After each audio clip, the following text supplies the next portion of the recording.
Noisy Pixel. We have to hurry up because in 45 minutes, The World End With You is going to be... Fuck, yes. Okay. Wait. Shh. Everybody shut up. Okay, yeah.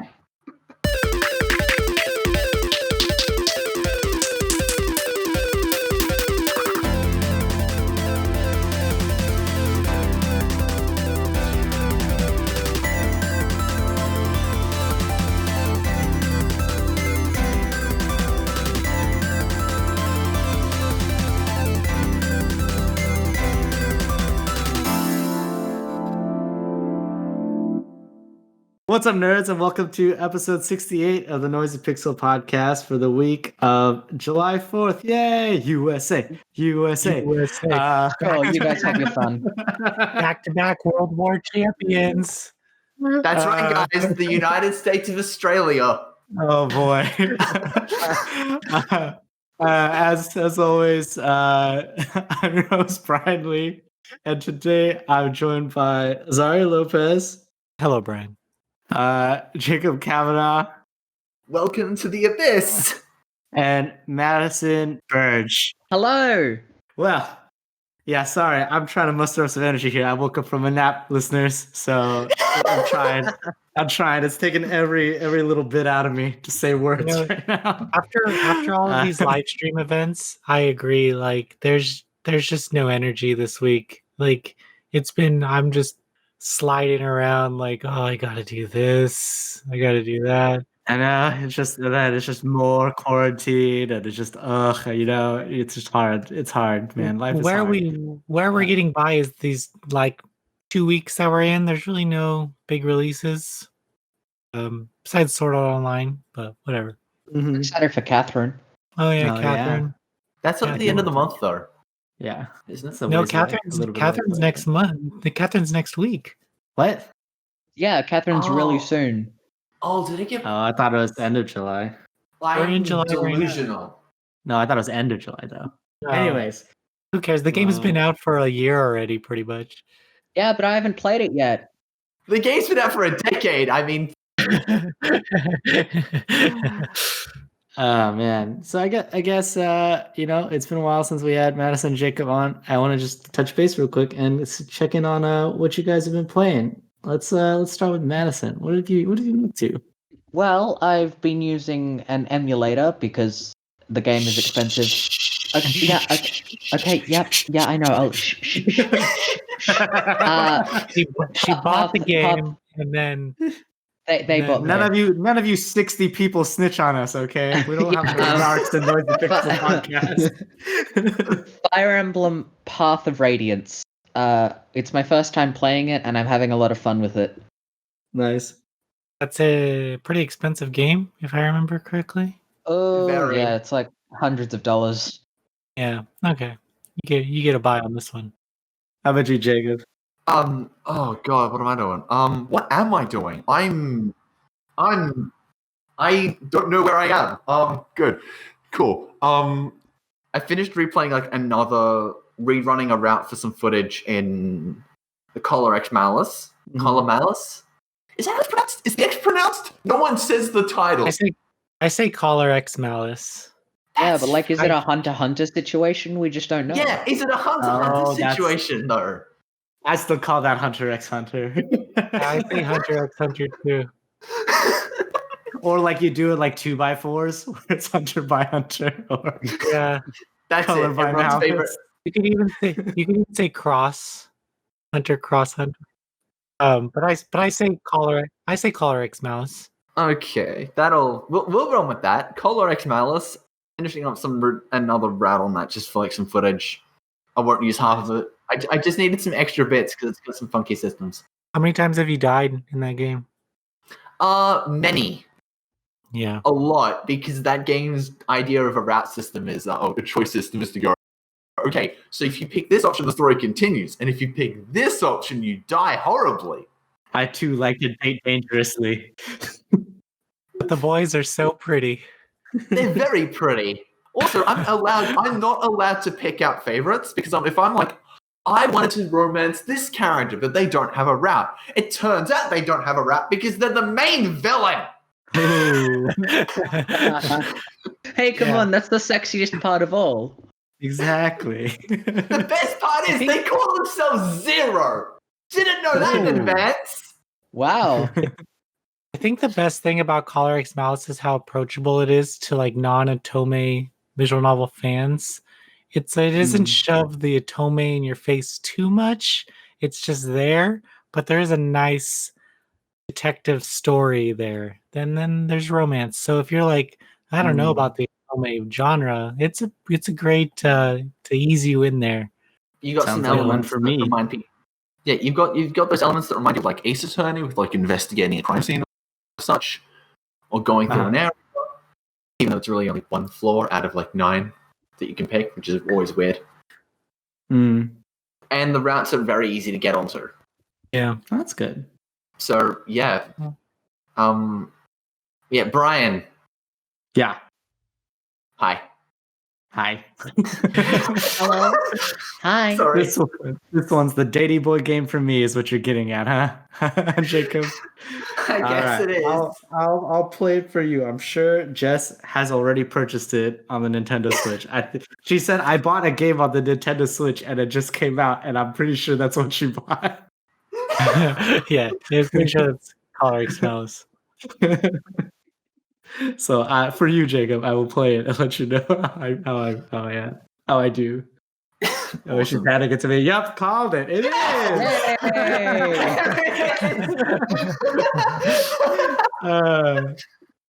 But yeah. Honestly, I don't have an agenda for this podcast. It's kind of we've got the World Ends With You stuff coming up, so we're trying to wrap this up as quick as we can. So Azario wanted to talk about our thoughts on $70 video games because 2K announced that their next game is going to be $70 for next generation consoles. So I'm going to open the floor with that, starting with Azario, who brought up the topic. So I'm sure he's got a lot to say about it. He left. Is that all he's got to say about it? Okay, welcome back. Hello. Was that a power move, Azario? Or was it a power outage? It just cut. It said disconnected the whole thing. Oh my gosh, that's hilarious. I was right. Couldn't have been better. That was great timing. It was great timing. Absolute Chad move. But yeah, Okay. sorry. What are your thoughts on $70 video games besides disconnecting from our? So I think it's okay if a certain set of events happens with it. One, they cut out the microtransaction portion of it. If they're going to raise it $10, they better give the person that's paying that less of like, because I mean, the game that they announced was NBA 2K, and that in the past few years has been extremely microtransaction heavy. Getting new characters, getting online features, customization things. It's just, I don't know if they should say that the first gen is $60 and this one is $70 when you have games like Cyberpunk 2077 saying if you buy it on PS4, you get a free upgrade to PS5. You don't have to buy it again. But you have this company saying, well, even if you buy it on PS4, you're going to pay. You're going to rebuy it on this console, and I don't think that's fair. For a game when the microtransactions are so heavy, they basically pay for the game itself. It's kind of pathetic. Yeah. Unless they're doing like 2 separate teams in the studio or working on 2 different versions of this game, which I doubt they are, because that's a lot of resources. Then no, because they're just porting over the PS4 version over to the PS5 version, or they're porting down the PS5 version to the PS4 version. It's there's that extra $10. I don't know how they're going to incentivize that. Now in the future, if all games on any console wants to be $70, just make it worth it. In the past, console games for the NES have probably been around $80-$90 at times, and they've decreased because discs are a lot cheaper than cartridges. But it's not something I want to complain about now. But $70 a game is getting really close to $100 a game, Right. and that's scary. Plus, then you gotta take into consideration all like the deluxe editions and stuff that are gonna be coming out for the PS5 too. Exactly. Like $70 as a base point. How much money are we gonna be shelling out for those like additional art book things and stuff like that? Exactly. It's a scary position to be in, especially if you know what it's going to come down to, Brian, is that people are just going to stop buying games new. They're just gonna totally just wait until it drops. A game like NBA 2K, how long is it gonna? 4 months later, it's gonna be $40, regardless of how on which console it is. It only decreases in value after that because they produce so many copies. Which is the joy, I guess, for the diskless systems, which they control the price of the game, and you have no control over the price that they give you. So with the digital only consoles that are coming out, you have to pay those digital prices, and that's it. Right. Which really sucks in the big scheme of things. But it's good for game publishers. It's bad for console owners if you're trying to get a better deal. What about for indie developers and stuff that are going to be able to release games lower than $70? Do you think that they'll do better because of that? Yeah. Since they're like, oh yeah, instead of having to pay a $70 game for a AAA title, I can just buy a bunch of these little indie developer games instead. Remember like the whole thing with Xbox Live Arcade when Braid came out? And just everybody bought this game, Braid. Like, doesn't matter if you're a Call of Duty player or whatever, you're into sports, you bought Braid. That game blew up because we are getting all these expensive games, and now you have this indie platform on Xbox 360 that was like, oh, this is a $10 game, and I could just play it. So I think it might shed some light on indies, but I think indies are going to stick on Switch for the foreseeable future. I mean, it's only the Switch you're going to be able to get titles on like your screen sheet because it just doesn't work as well for those systems. And why are you going to produce a game for a console with what kind of specs does the PS5 have? How much further can you go to the PS4? Yeah, I don't know what specs it has. Whenever I hear it, I immediately forget it. It's so technical. I want to enjoy games, not talk about teraflops. Yeah. I don't even know what a ray trace is, guys. At this point, I just kind of consider all the next gen consoles to be like mini PCs, like mini. Yeah, basically. PCs, right? And then I'm just like, all right, comparatively, would I want to spend that much money if I was playing it on a PC? And then I have to think about it that way. Like, we've got the FF7 remake that looks absolutely jaw-droppingly gorgeous all the time. It runs a consistent frame rate with PS4 Pro compatibility. How much more power do you need? If you can't get to that level, then you might be doing something wrong if you need a next-gen processor, whatever the hell. Yeah. I think that the biggest thing for me with the next gen consoles is the no loading. I mean, that's exciting, but I've been playing Genshin Impact on PS4, and the loading screens are definitely getting on my nerves. They take forever. Dude, oh my god. If you go into a house and then you have to leave right after, you're looking at around like 3 minutes of just chilling. So I think what a better like piece of hardware does is it allows developers to, they're not as restricted to how they have to design their game, because a lot of time they have to put things like in Spider-Man, they have to do those like subway scenes to kind of hide loading and stuff. Yeah. And so now they can get more focused on the actual game aspect of it. But I guess it all depends more so on like how the developer is going to be utilizing it. Because if the developers are not going to utilize that technology to like make something worth a $70 game, then maybe I can't wait for the. Oops. Oh no, go ahead. Yeah, I can't wait for the next COD game to take up like half the default hard drive. Well over half the default hard drive because they don't optimize that stuff. Yeah. I was looking they don't at have to. It's next gen. I was looking at file size, and Dragon Quest Builders 2 is 2 gigabytes, whereas Final Fantasy 7, the remaster, is 7 gigabytes. It's just like, it just blows my mind. That's a fitting number. Yeah. Do you think they did that on purpose? They're like, no, we gotta get it to 7 Okay, it's at 6.8. What do we do? Put in some extra stuff, please. This is gonna be so cool when they notice. Put in some joke developer like JPEGs and stuff in there. You would need a lot of JPEGs. Oh man. No, yeah, file size is so interesting to me.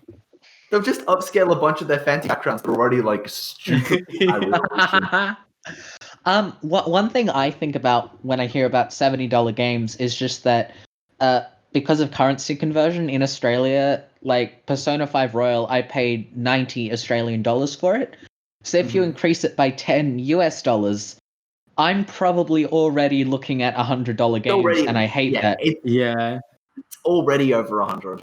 Yeah, and it sucks. I hate it, and it's going to get worse, and that's why I think that game budgets are getting too big these days. Can we please just go back to the PS2?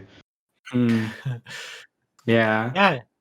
I miss my $20 greatest hits discs for the PS2. Yeah. The bargain bin $20 greatest hits discs. It wouldn't be that hard. Atlas is still producing their S&T game. Like, they're still publishing discs, doing reprints for their S&T games on PS2. I don't really know why, but you can still buy them factory sealed. Yeah, that's the thing about well, in those cases too, they find warehouses just full of them, and so that decreases the value. Like Yakuza 1 and 2 on PS2 used to be like $250, and then someone just found a huge warehouse full of them, and the price went down to $40. And I was like, that's crazy. I'm so glad I didn't buy this game for $150 fucking dollars. Awesome. Yeah. So I bought them new for $40 each. And that's great. Yeah. I mean, hopefully there's a warehouse with Path of Radiance out there. Yeah, I doubt it. Nintendo loves making Fire Emblem games expensive. We'll to find the secret warehouse. We just need to recruit the right character and then fulfill some ridiculous requirements. Yeah, stand on this tile with one of 2 characters, and then you get to recruit another guy who you use 3 maps later to recruit a 3rd guy, and so on. He needs to defeat all 5 enemies, equip one of each weapon type by himself. Thank you, Thracia. That was fun. And to recruit Lulu. Wait, no, not Lulu. Rick. An S archetype. Okay, never mind. I've lost the joke. I was going to say something funny referencing Final Fantasy X, but I've lost it. I'm sure 5 of our listeners would know. If I was going to make a joke about like dodging 100 thunderbolts. If you're watching, just complete the joke from there. I think you know what I was getting at. Write your own joke with our material. And then read it to yourself. It'll be really funny, I promise. No, that's great. I don't know if I would be all on board for all games. $70. Like, I was kind of getting used to the $40 games that were coming out recently. I still have a hard time spending $40 on a video game. It's a lot of money still. That's the only reason why I launched Noisy Pixel. I got tired of buying video games. Don't admit it. It was either that or emulators. Man, I want a Path of Radiance remake. That would be so cool. The biggest thing to take away is I think that ultimately that those $70 releases are for the digital consoles because they will never decrease that price. They'll have sales for maybe $60. They can totally do what they want with digital only consoles now. You're basically just buying a PC with those things anyway. Yeah.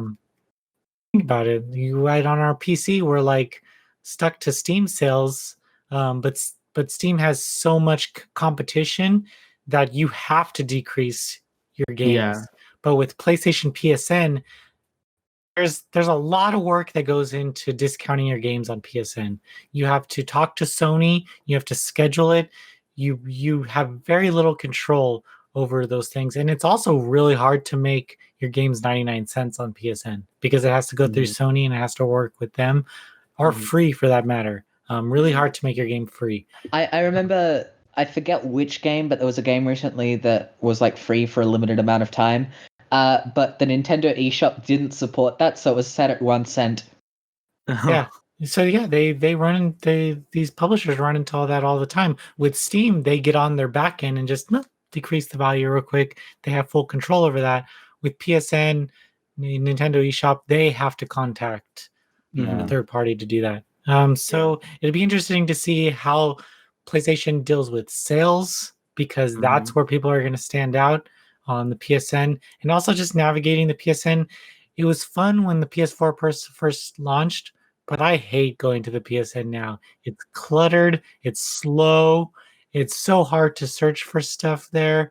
I remember just finding the Resident Evil 2 demo when it was out. Oh my god, it was fucking ridiculous. I typed in Resident Evil 2 demo and it wouldn't come up. I had to go online to like find a link on some Verge article to get to it. And this is ridiculous. Fuck the Verge. That's for the power of PlayStation. You made me go to Polygon. God damn it.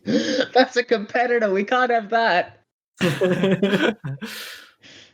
I think for like a $70 price point, it's going to be a point where we're really going to have to start voting with our dollar on games and things like that. Like you got, if they're going to be charging us $70, we as like a community need to start making sure that developers are earning that $70 with the games that they make. It's the whales, dude. They only need one person to buy that, or they only need about 10 people to buy that $100 DLC before they start making even. It's like, oh, that looks pretty good. I mean, that's small scale. There's probably at least more than we just need to 5, take 000. advantage of people with a crippling gambling addiction. Seriously. Exactly. It's exploitation of the vulnerable. It's going to turn into that. And yeah, it's going to turn into no, we're already there. There's microtransactions. it's gonna get worse. Yeah, and think of like season passes. I mean, Soul Calibur keeps doing it where, I mean, at least that game is getting support, unlike Dead or Alive. But Soul Calibur just keeps putting out new season passes, where Dead or Alive stopped theirs after only a year, just because they're going to release Dead or Alive 5 last round or something like that. I mean, on the plus side, with those re-releases of like last round or whatever, there's a perk to that. The perk is being able to get those copies physically with the DLC on them. Yeah, all the DLCs that reminds on me it. that Catherine Full Body is apparently including all the DLC, which I'm actually really excited about. Yeah, and it has the extra. There's extra voice for Catherine. Yeah, this will be the second time that Joker has been on the Switch without an actual Persona 5 game on the Switch. No, third time because Scramble exists theoretically. Yeah, but not in the West, and that's an actual Persona 5 game. Oh yeah, it is. Scramble's coming, guys. It's only a matter of time.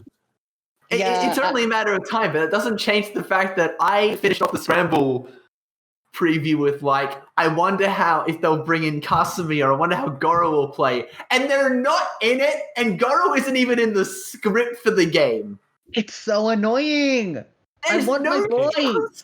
Why is there no DLC for a Warriors game? What happened, Atlas? All right. Come on, I want my boy. I think we're gonna wrap this up, you guys. I think we've gotten to a good place with this podcast. Noisy Pixel podcast episode 68. I want my boy. I want my boy. Sounds the good. boy. The reference is the boys Goro were catching. Yeah. As always, thank you guys for listening. If you want to know more about gaming news, reviews, previews, and all that stuff that wasn't really covered in this podcast, be sure to check out noisypixel.net. We got a lot of great gaming content on there written by our staff. And be sure to check out our socials. All of those will be on the site as well that you can click to. It'll redirect you. And yeah, if you want to reach out about this podcast, you can email me, Brian, Brian, at noisypixel.net. And we will see you next week for episode 69. Nice. Nice. The pressure.